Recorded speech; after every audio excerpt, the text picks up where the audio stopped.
She was still alive. She was sitting right there in her own living room, surrounded by her own furniture, her own memories, her own lifetime of sacrifices, and her own children were already dividing her world like she was already gone. They had forged documents. They had manipulated a 78-year-old woman into signing papers she didn't fully understand. They had already called the nursing home. But what Marcus and Patricia Caldwell didn't know, what Uncle Dennis didn't know, was that Eleanor Caldwell had been quietly outsmarting all of them for over a decade. And when her granddaughter Nadia walked through that front door, jet-lagged and exhausted after 3 years working in Dubai, she found her grandmother sitting in the corner of her own parlor, clutching a worn leather Bible to her chest, with tears running silently down her face. Inside that Bible was a sealed envelope. Inside that envelope was the original will, the real one, naming Nadia sole executor of an estate worth $11 million. And what followed next didn't just strip Marcus, Patricia, and Dennis Caldwell of every dollar they expected to inherit. It put 2 of them under federal investigation, destroyed a decades-long business reputation, and left all 3 of them scrambling for lawyers they could no longer afford. This is the story of Eleanor Caldwell.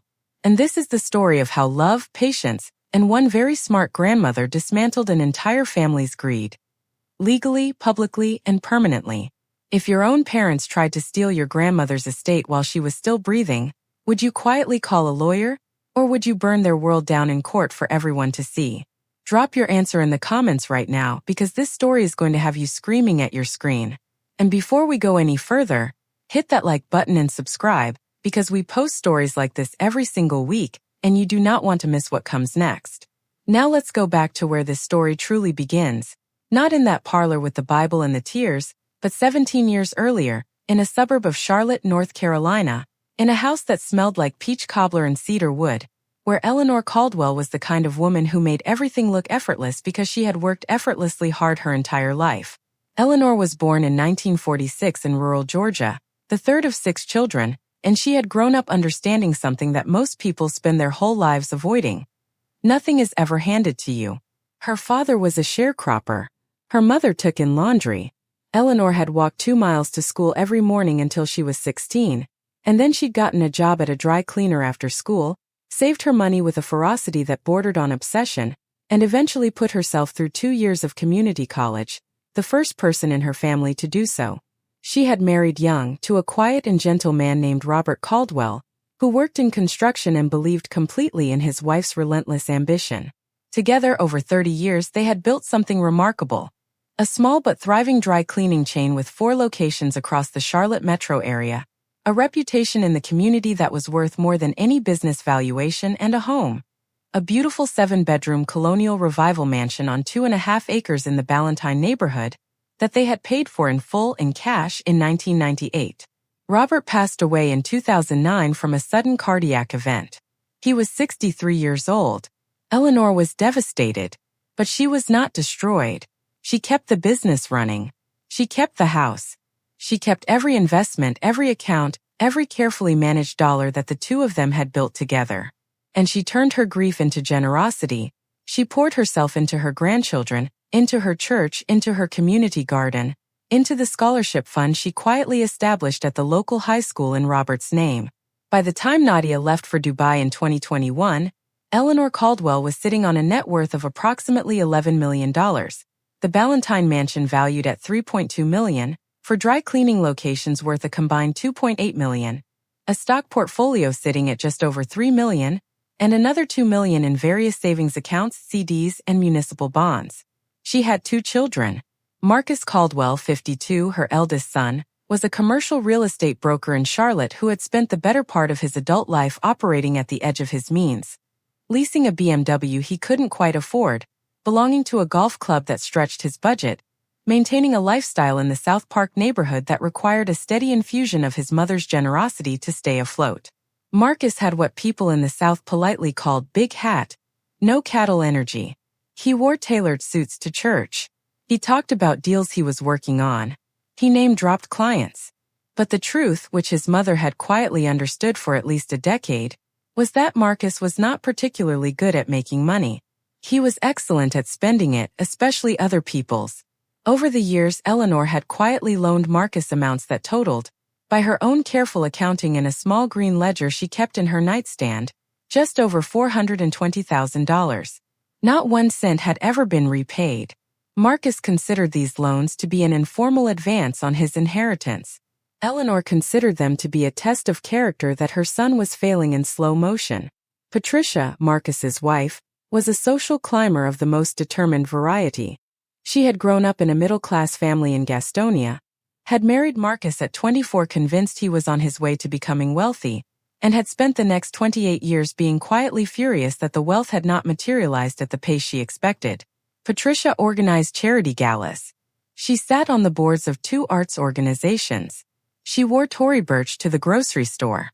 She called Eleanor Mama, in public with a warmth so theatrical it deserved its own SAG card, and spoke about her behind closed doors as the old woman, with a contempt she didn't bother to hide when she thought no one who mattered was listening. Patricia had been the first one to suggest, about 2 years before Nadia came home, that Eleanor's memory was slipping, and that it might be time to think about options. Eleanor's memory was not slipping. Eleanor heard everything.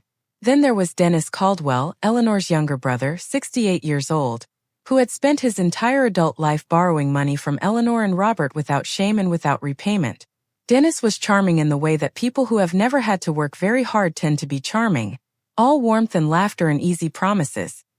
He had been married twice, divorced twice, had 3 children he was not close to, and had worked a series of sales jobs over the decades with varying degrees of success and consistent degrees of drama. He had borrowed from Eleanor to cover his first divorce settlement. He had borrowed again when his second wife left. He had borrowed when a business venture involving a food truck failed spectacularly, and he had borrowed most recently, about 18 months before Nadia came home, for what he described as a real estate investment opportunity that Eleanor's attorney had privately described to her as a low-grade pyramid scheme. Eleanor had given Dennis the money anyway. She had given it with full knowledge that she would never see it returned, and with full knowledge of exactly who Dennis was, because Eleanor Caldwell had long since arrived at a place of crystal clear-eyed peace about the people in her life. She loved her family. She also had no illusions about them. Nadia was different. Nadia, her granddaughter, Marcus's daughter, 29 years old, was the one member of the next generation who reminded Eleanor most fiercely of herself. Nadia had gotten her MBA from UNC Chapel Hill, on a combination of scholarships and part-time jobs. She had taken a position with a global logistics firm that had sent her to Dubai at 26, and she had excelled there in ways that her annual reports home had described only in the most modest terms, because Nadia was constitutionally incapable of bragging. She sent money home from Dubai every month without being asked, not to her parents but directly to Eleanor, small amounts, $300 or $400 at a time, accompanied by a handwritten note on hotel stationery that Eleanor kept in a shoebox in her closet. The note said things like, "Bought something beautiful at the souk today and thought of you," or "Had the most incredible sunset from my balcony and wished you were here to see it," or simply, "I love you, Grandma. I'm working hard. I'll be home soon." Eleanor had been planning for soon for a long time. What Eleanor had not planned for, or rather, what she had planned for but hoped wouldn't be necessary, was the acceleration of her children's greed in the months leading up to Nadia's return. It had begun, as these things so often do, with a document. About 14 months before Nadia came home, Marcus and Patricia had arrived at the Ballantyne house with a man named Gerald Fitch, who they introduced as their family financial advisor. Gerald Fitch was a real person with a real license, but he was also a man who had a long-standing professional relationship with Marcus and a financial incentive to do whatever Marcus asked. The document Gerald Fitch had presented to Eleanor that afternoon, at her own dining room table, over coffee that Patricia had poured with excessive warmth, was described as a family trust restructuring instrument. In plain language, it was a mechanism designed to transfer effective control of Eleanor's assets to Marcus and Patricia, while Eleanor was still alive, under the guise of simplifying estate management and protecting assets from probate. The language was dense. The presentation was fast. And Patricia, sitting to Eleanor's left, had patted her hand and said, "Mama, this is just to protect you, so that if anything ever happens, we can take care of everything without any legal headaches." Eleanor had looked at the document for a long time. Then she had looked at Gerald Fitch. Then she had looked at Marcus, who was leaning back in his chair with the careful, studied casualness of a man trying very hard to look relaxed. And Eleanor had smiled the way she always smiled when she needed time to think, warmly, non-committally, with the patience of a woman who had survived enough to know that nothing requiring this much salesmanship deserved a quick answer. "Let me have my attorney take a look," she had said. And Marcus's smile had tightened almost imperceptibly at the corners. Her attorney, a 60-year-old woman named Beverly Hutchins, whom Eleanor had been working with for 11 years, had reviewed the document in 48 hours and called Eleanor with language that was measured but unambiguous.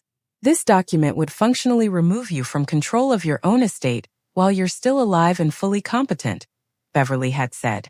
"I would not sign this under any circumstances." Eleanor had not signed it. She had also not told Marcus that she wasn't going to sign it. She had simply let the weeks pass and changed the subject whenever Marcus brought it up, until he stopped bringing it up in person and started calling more frequently, and then calling less frequently, and then arriving at the house with Patricia and Gerald Fitch again, this time with a slightly different document, one that Beverly reviewed and described as the same trap with better wallpaper. Eleanor did not sign that one either. What she did instead, quietly, over the course of the next 10 months, in appointments scheduled during the hours when Marcus was at work and Patricia was at her various boards and committees, was meet with Beverly Hutchins and completely restructure her estate planning in ways that were airtight, legally current, and known only to Beverly, to Eleanor herself, and to one other person, Nadia, who had been briefed in a series of encrypted WhatsApp calls from her apartment in Dubai, calls during which Eleanor had been characteristically calm and Nadia had been sitting on her bathroom floor with her back against the tub, pressing her hand over her mouth so she didn't cry loud enough for her roommate to hear. The third document Marcus and Patricia presented, the one that arrived on a Tuesday afternoon in March, with a notary they had hired waiting in the entry hall, was the one Eleanor finally signed. Because this document, unlike the previous two, had been reduced in scope to something Beverly had deemed survivable.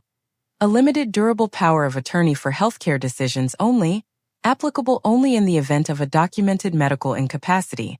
Eleanor had signed it because Beverly told her it was legally innocuous, and because Eleanor understood that signing one thing would make Marcus and Patricia complacent, and complacency was exactly the condition she needed them in. The forgery came 6 weeks later. Beverly discovered it during a routine records check that Eleanor had asked her to conduct. Someone, and Beverly's handwriting analysis consultant would later conclude it was almost certainly done with Patricia's assistance, had taken the healthcare power of attorney document, scanned it, altered the scope language to include financial and property decisions, and refiled it with the County Register of Deeds under a version number that suggested it was an amendment to a previous document rather than a new filing. It was an extraordinarily reckless thing to do. It was also, Beverly confirmed with barely contained fury, a felony. A serious one. Eleanor had received this news on a Thursday morning in May, sitting in Beverly's office on South Tryon Street, drinking the good coffee that Beverly always had ready, and she had sat very still for a very long moment. Then she had said, "When does Nadia get back?" Beverly had checked her calendar. 3 weeks. Eleanor had nodded slowly. Then we wait 3 weeks. The day Nadia came home, she had not told anyone she was coming early. Her original return date had been listed as the following Monday. But her final project in Dubai had wrapped 2 days ahead of schedule, and she had changed her flight on impulse, not because of any premonition, not because of any alarm, but because she was 29 years old and desperately homesick and she wanted to surprise her grandmother with a bag of the medjool dates from the market near her apartment that Eleanor had specifically requested. She had landed at Charlotte Douglas International Airport at 11:40 in the morning, collected her 2 suitcases, declined a porter, and taken an Uber to the Ballantyne house, arriving just before 2 o'clock on a Wednesday afternoon in late May when the dogwoods in the front yard were still blooming and the air smelled like cut grass in early summer. The front door was unlocked. That was not unusual. Eleanor often left the front door unlocked during the day. What was unusual was the voice Nadia heard as she stepped into the entry hall. Her father's voice, coming from the direction of the parlor, carrying the particular tone of someone explaining something to someone who is not understanding it fast enough. "Mother, we've been through this.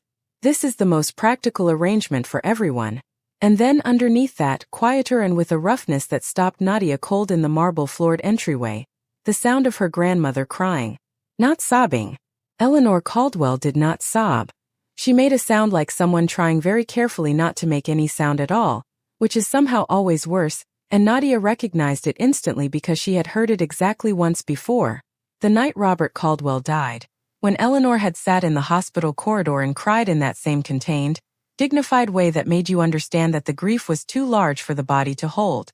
Nadia set down her bags in the entry hall without a sound. She walked to the parlor doorway and stood there. The scene that greeted her was something she would spend the rest of her life trying to find adequate words for. Her grandmother was sitting in the high-back chair by the window, the chair that had always been Eleanor's chair, the chair where she read her Bible every morning, the chair where she had held Nadia on her lap as a child while she told her stories about Georgia, and she was clutching that Bible to her chest with both hands, and her eyes were wet, and on the coffee table in front of her were spread a series of documents, a laptop showing what appeared to be a real estate listing and a yellow notepad covered in Marcus's handwriting. Marcus was standing by the fireplace in a light gray suit, gesturing at the notepad. Patricia was seated on the love seat across from Eleanor, and she was holding a ballpoint pen out toward Eleanor's grandmother with the patient insistence of someone who had been holding it out for a while. Uncle Dennis was by the bookshelf with his arms crossed and his eyes on the floor in the way of a man who is not comfortable with what is happening but has decided the money is worth the discomfort. They were discussing, Nadia gathered in about 12 seconds of listening, the sale of the house. The Ballantyne house. Eleanor's house. The house Eleanor and Robert had paid for in cash and lived in for 25 years. Marcus was explaining that the house was underperforming as an asset, and that the proceeds from a sale could be reinvested more effectively. Patricia was explaining that there were very nice communities. She said the word communities with a particular softness that made it clear she meant nursing facilities, where Mama could be really comfortable and not have to worry about maintaining such a large property. And Dennis was saying nothing, which was his particular version of going along with everything. Eleanor had not yet signed anything on the coffee table, but she was crying. Nadia stepped into the doorway and said very quietly, "What is going on in here?" It was not a question. The tone was not a question. And the effect was immediate and electric. Marcus's hand dropped from where it had been gesturing. Patricia's extended arm with the pen lowered itself slowly. Dennis looked up from the floor with the expression of a man who has just heard a fire alarm go off in a building he thought was safe. And Eleanor looked at her granddaughter standing in the parlor doorway with her Dubai carry-on bag still hanging from one shoulder, and her face did something complicated and private that Nadia would remember forever. The tears did not stop, but the expression behind them changed entirely, from grief to something that looked very much like relief. "Baby," Eleanor said, and her voice was steady. "I'm so glad you're home." Marcus recovered first because Marcus always recovered first. "Nadia." He smiled the smile that had always reminded Nadia of a television commercial. Broad and bright and slightly too perfect. "We weren't expecting you until Monday." "I know," Nadia said. She did not return the smile. She walked into the room, set her bag down, crossed to her grandmother's chair, and crouched down beside it, taking Eleanor's hands in both of hers. Eleanor's hands were cold. She had been sitting there a long time. "Grandma, are you okay?" "I'm fine," Eleanor said. And then more quietly, in a register meant only for Nadia, "Everything is fine now." Nadia stood up slowly and turned to face her father. She looked at the documents on the coffee table. She looked at the real estate listing on the laptop screen. She looked at the pen still loosely held in Patricia's manicured fingers. She did not raise her voice. She did not have to. "You need to gather all of this up," she said, gesturing at the coffee table. "And you need to leave. Right now." "Nadia." Marcus put a hand out, placating. "You don't understand what's happening here. We're trying to help your grandmother get her affairs in order." "I understand exactly what's happening here," Nadia said. "And you need to leave. This is my mother's house." "She is sitting right there," Nadia said. "And she is crying. And you have a pen pointed at her. So I'm going to say it one more time and then I'm calling Beverly Hutchins. Gather your things.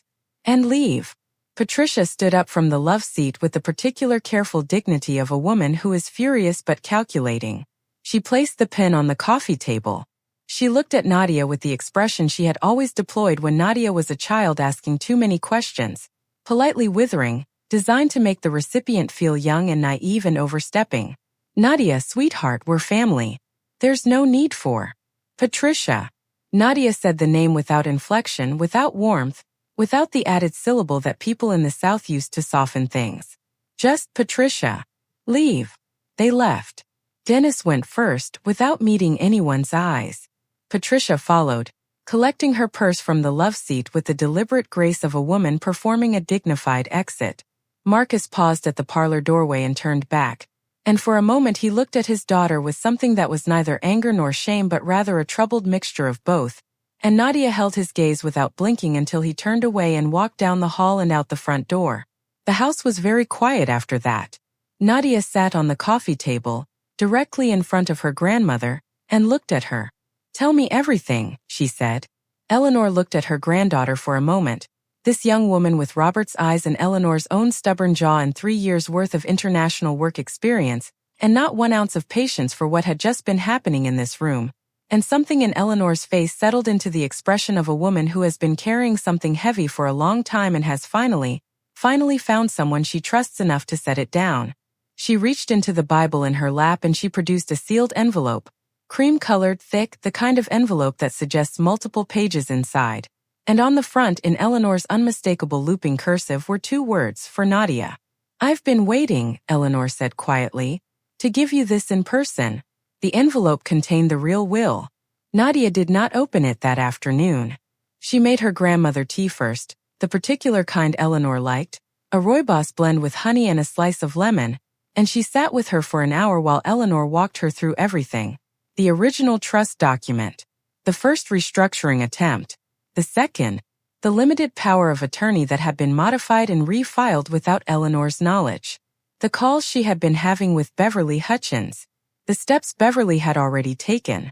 And the plan, the quiet, patient, meticulous plan, that Eleanor had been executing for the past 10 months, waiting only for Nadia's return to complete it.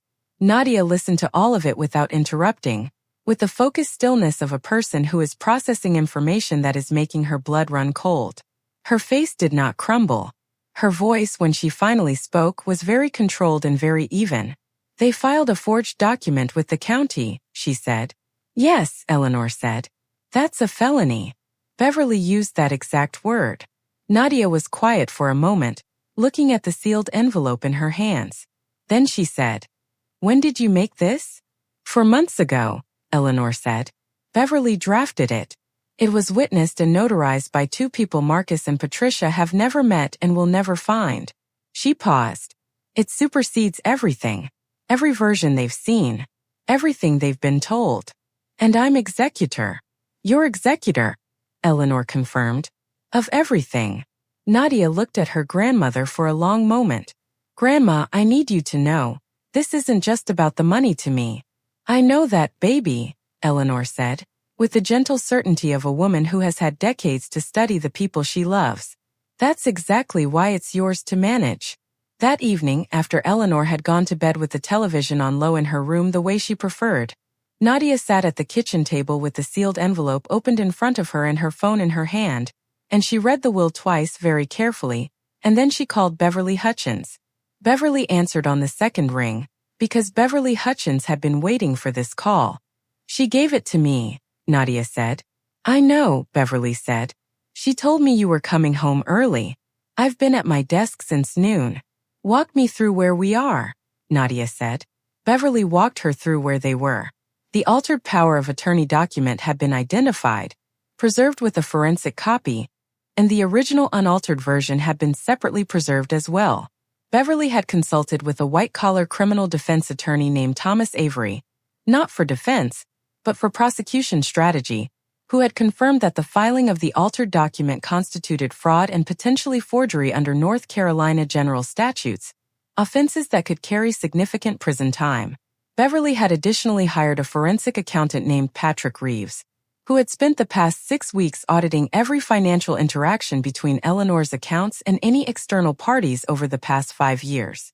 What Reeves had found, beyond the documented loans to Marcus that Eleanor already knew about, was a series of smaller unauthorized withdrawals, 6 of them, ranging from $4,000 to $22,000, traced through a series of transfers that had been initiated using the compromised digital banking credentials that someone had apparently accessed without authorization.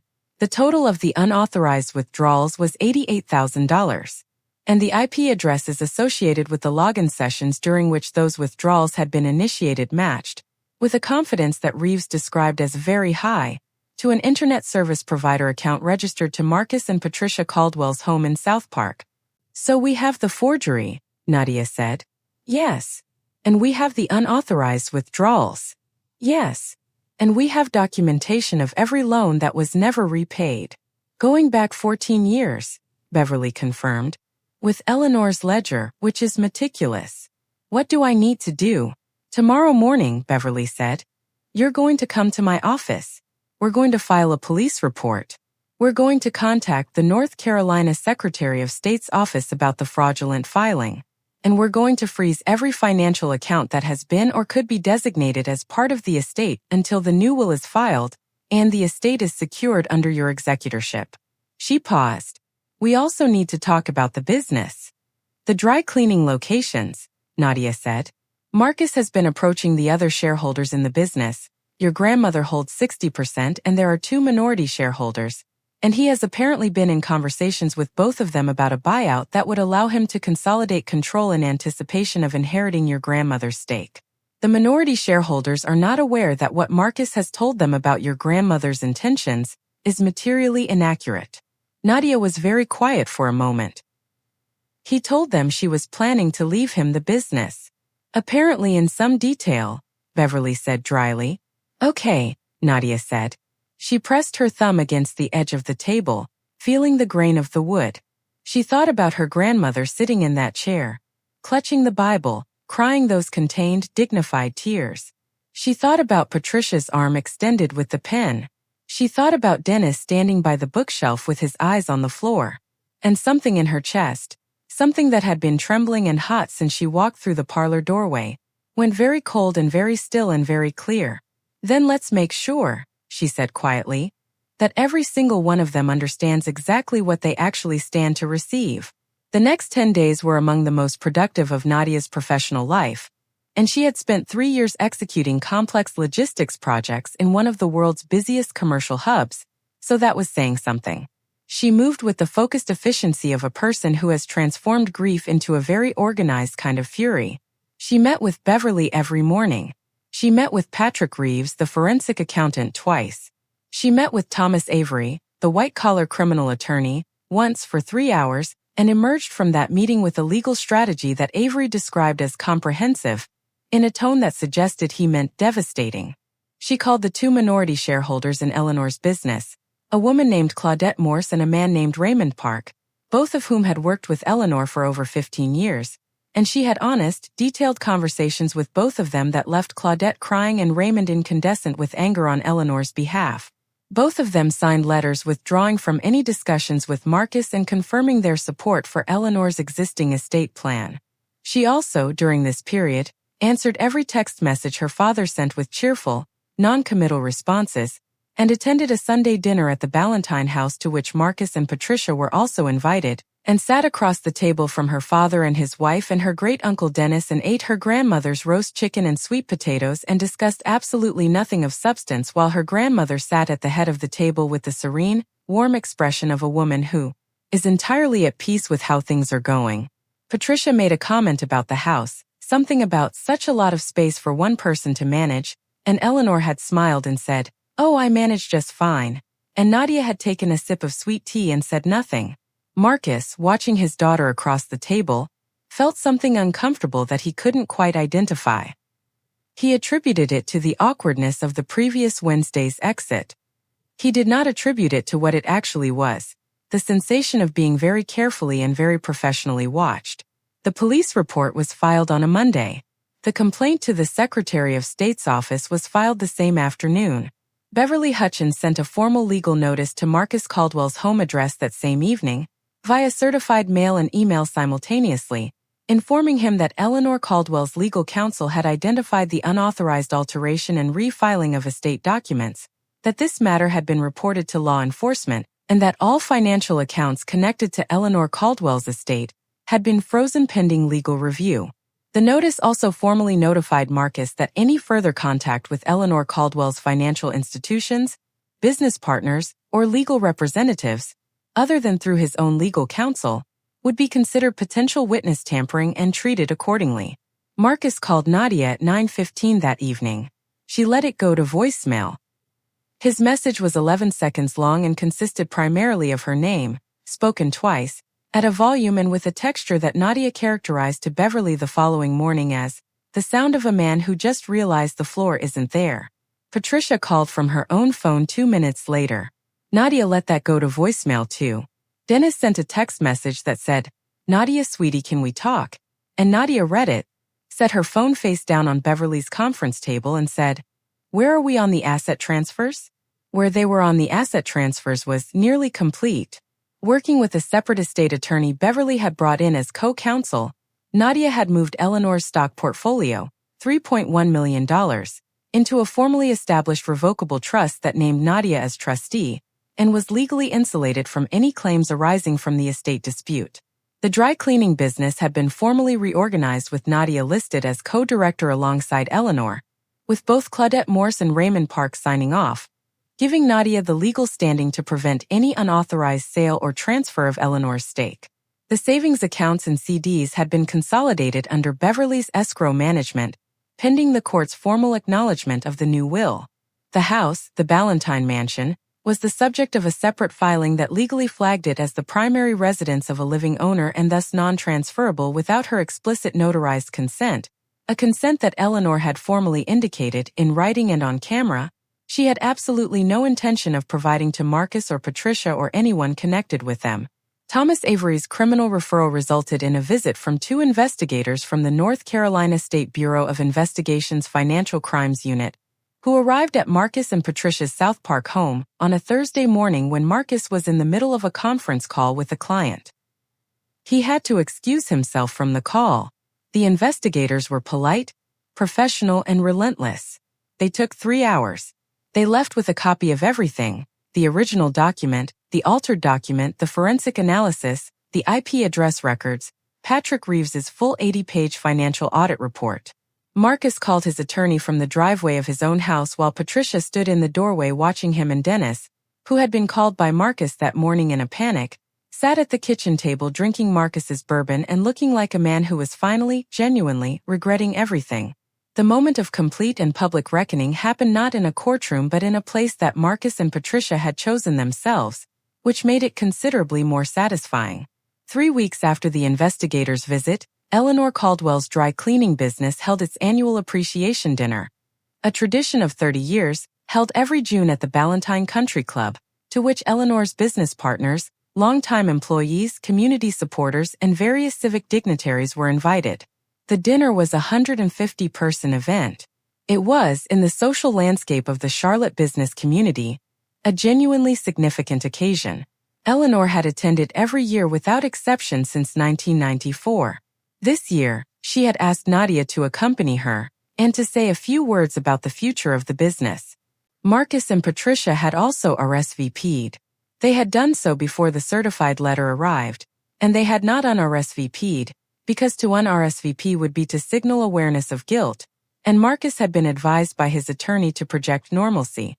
So they were there, Marcus in a charcoal Tom Ford suit and Patricia in a rose-colored Roland Mouret dress that she had purchased the previous weekend in an act of defiant optimism, when Eleanor Caldwell entered the ballroom of the Ballantyne Country Club on her granddaughter's arm, wearing a deep royal blue St. John knit suit and the pearl earrings that Robert had given her on their 25th anniversary. And the room responded the way it always responded to Eleanor Caldwell, with genuine warmth, with standing hellos, with handshakes and embraces that contained decades of real affection and real respect.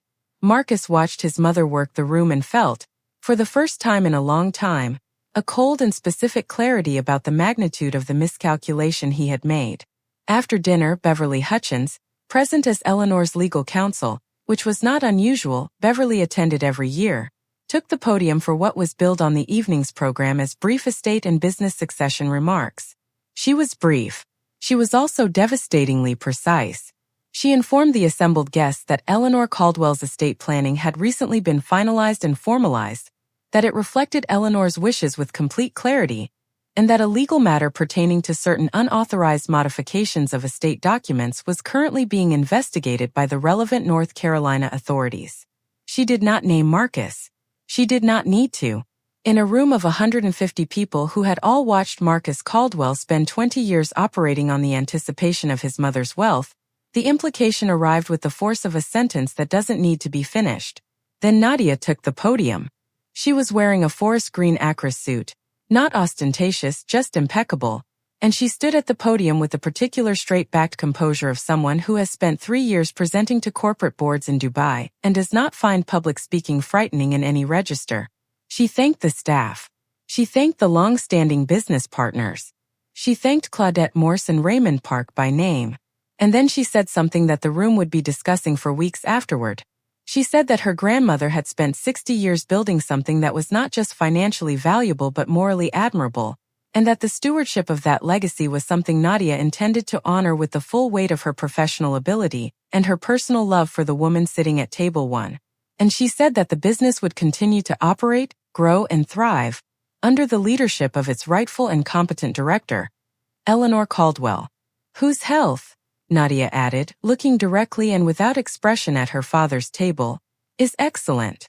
Marcus ate the rest of his dessert in silence.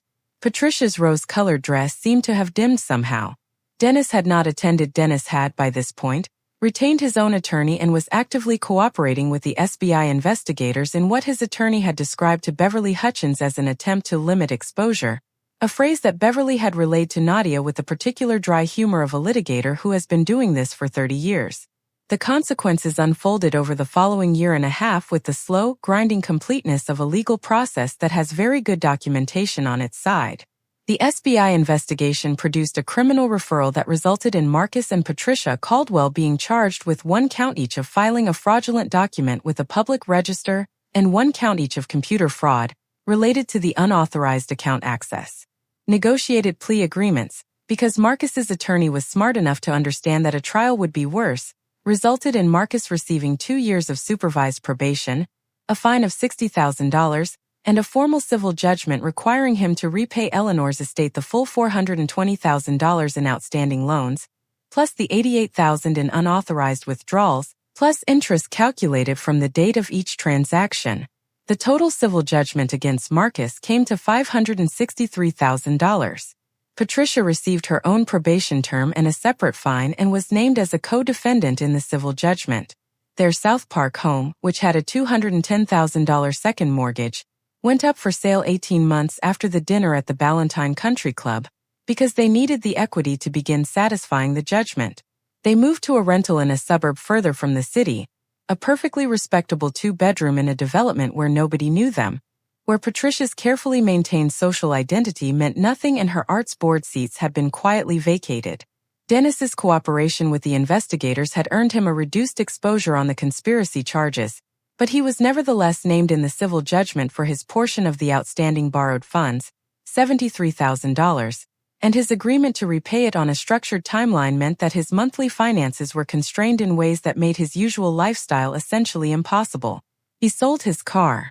He moved into a smaller apartment.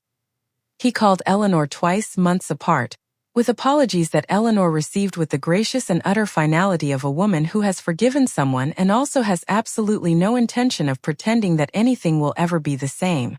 Eleanor Caldwell remained in the Ballantine house.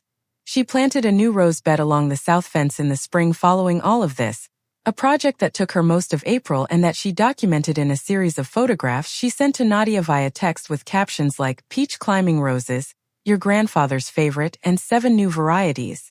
I've been busy." She attended her church. She hosted her community garden club.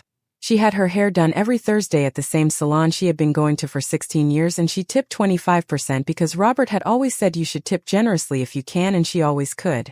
Nadia returned to Dubai for 4 months to close out her final projects and transition her role to a colleague, and then she came home to Charlotte, permanently, this time, and she and Beverly and the co-counsel began the formal process of establishing a philanthropic foundation in Robert Caldwell's name, funded by an endowment drawn from the estate, to expand the scholarship program Eleanor had been running quietly for over a decade. The foundation's inaugural board included Claudette Morse, Raymond Park, Beverly Hutchins, and Eleanor herself as founding chair. And its first full year of grants awarded 12 scholarships to students from the Charlotte metro area attending their first year of college or community college, students who reminded Eleanor of herself, who were walking 2 miles and working after school and saving money with a ferocity that bordered on obsession, and didn't yet know what they were capable of, which was everything.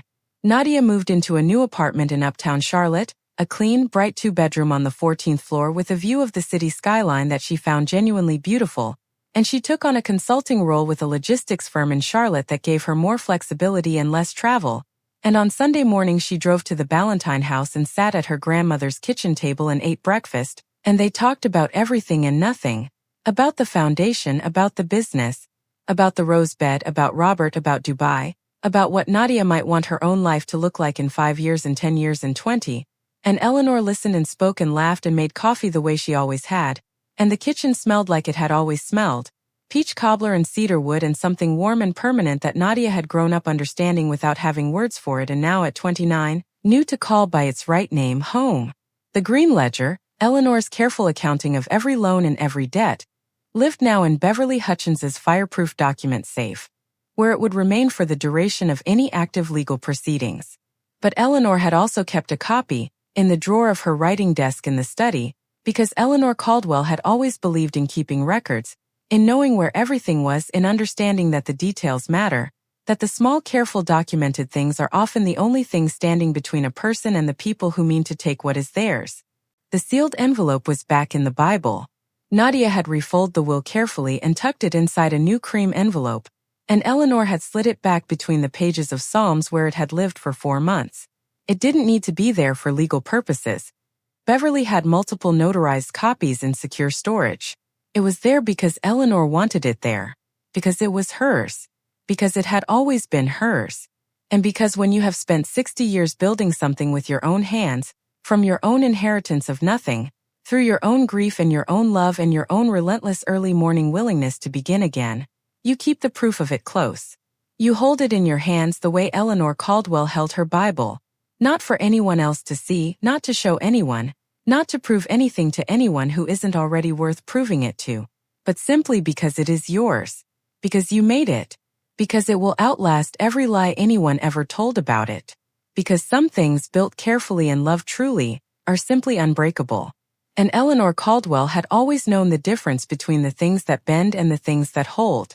She had banked on it for decades, and she had been right.